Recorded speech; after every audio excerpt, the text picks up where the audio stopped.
அன்பு நண்பர்களுக்கு டாக்டர் சர்வானந்தாவின் இனிய வணக்கங்கள்.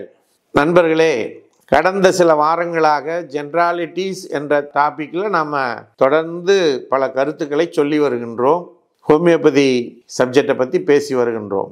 டாக்டர் ஹனிமேன் அவர்கள் ஹோமியோபதியை மிக சிறந்த முறையிலே மருந்துகளை மனிதர்களுக்கு கொடுத்து அவர்களுக்கு நடந்த மாறுதல்களை குறித்து எடுத்து வைத்து அதை முல்லை முள்ளால் எடுப்பது என்ற தத்துவத்தின் அடிப்படையிலே சிகிச்சையை அளித்து வந்திருக்கிறார்கள்.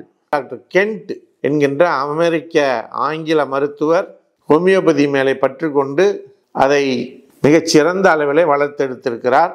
அவர் எழுதிய ரெப்பரட்டரி புக்கில் இருந்து தான் நாம் இப்போ இந்த ஜென்ராலிட்டிஸ் அப்படிங்கிற டாபிக் எடுத்து அதை பற்றி விளக்கமாக சொல்லி வருகின்றோம். ஹோமியோபதி எப்படி ஒரு நோயாளிக்கு மருந்து தேர்ந்தெடுக்கிறது என்று சொன்னால், நோயாளியினுடைய மனம், தலை, காது, மூக்கு, கண்கள், கண்ணுடைய பார்வை, காதனுடைய கேட்கும் தன்மை, throat, internal throat, external throat, கை கால்கள், அடுத்து தலைன்னு சொன்னோன்னா வெர்டிகோ, தலை சுற்றல், மவுத்து, ஃபேஸ், அதே போல் செஸ்ட், காஃப், சளி, மூச்சு விடுதல், அதே மாதிரி genitalia, male and female, urine, stool, stomach, back, பின் முதுகு, தூக்கம், சில்னஸ், ஃபீவர், வியர்வை, ஸ்கின் இருக்குது. இதையெல்லாம் தாண்டி ஜென்ராலிட்டிஸ்.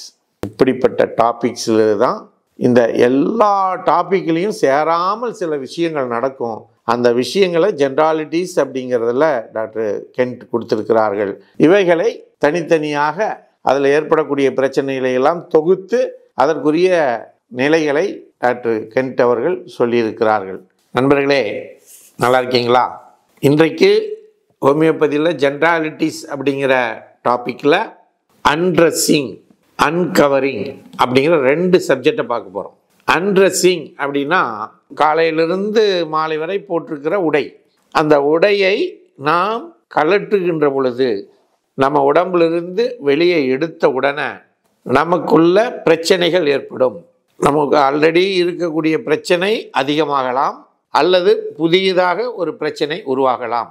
இப்படிப்பட்ட ஒரு சூழலில் நீங்கள் இருப்பீர்களேயானால் அதற்கு தரமான மருந்து ஹோமியோபதியில் இருக்குது. ட்ரொசீரா, நக்ஸ்வாமிகா, சைலீசியா, ரெக்ஸ்டாக்ஸ் போன்ற மருந்துகள் மிகச் சிறப்பாக அதற்கு வேலை செய்யும். சரிங்களா? அடுத்து ஒரு டாபிக் சப்ஜெக்ட் சொல்கிறோம்.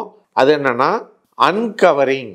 அதாவது நம்ம உடம்புல இருக்கக்கூடிய ஒரு நோய் பிரச்சனை இருக்குது. அந்த நோய் பிரச்சனை எங்கெல்லாம் நம்ம கவர் பண்ணலையோ, எதெல்லாம் வெளியே காற்றில் எக்ஸ்போஸ் ஆகுதோ, சூரிய ஒளியில் எக்ஸ்போஸ் ஆகுதோ அல்லது இருட்டில் எக்ஸ்போஸ் ஆகுதோ அந்த பகுதிகள் பிரச்சனைக்கு அதிகமாகும். அதே போல் இந்த ட்ரெஸ் எல்லாம் கழட்டின உடனே ஏற்படும். அது ஒன்று. கழட்டின பிறகு ரொம்ப நம்ம ஆஃப் ட்ரெஸ்ஸில் தான் இருப்போம், நைட் ட்ரெஸ்ஸில் இருப்போம். அப்போ அந்த சூழ்நிலையில் இருக்கும் பொழுது நிறைய மருந்துகள் அதை அன்கவரிங் ஸ்டேஜில் நமக்கு நோய் பிரச்சனை அதிகமானால் அதை சரி செய்வதற்கு ஹோமியோபதியிலே மிகச்சிறந்த மருந்துகள் நிறைய இருக்குது. அதை நீங்கள் மருத்துவரிடம் சென்று அதற்கான ஆலோசனை பெற்று மருந்துகளை உட்கொள்ளும்படி கேட்டுக்கொள்கின்றோம். இது போன்ற செய்திகள் உங்களுக்கு விரைவில் வந்து சேர்வதற்கு சர்வம் யூடியூப் சேனலை சப்ஸ்கிரைப் செய்யுங்கள் என்று கேட்டு வாய்ப்பளித்த சர்வம் யூடியூப் சேனலுக்கு நன்றி கூறி விடைபெறுகிறோம். நன்றி, வணக்கம்.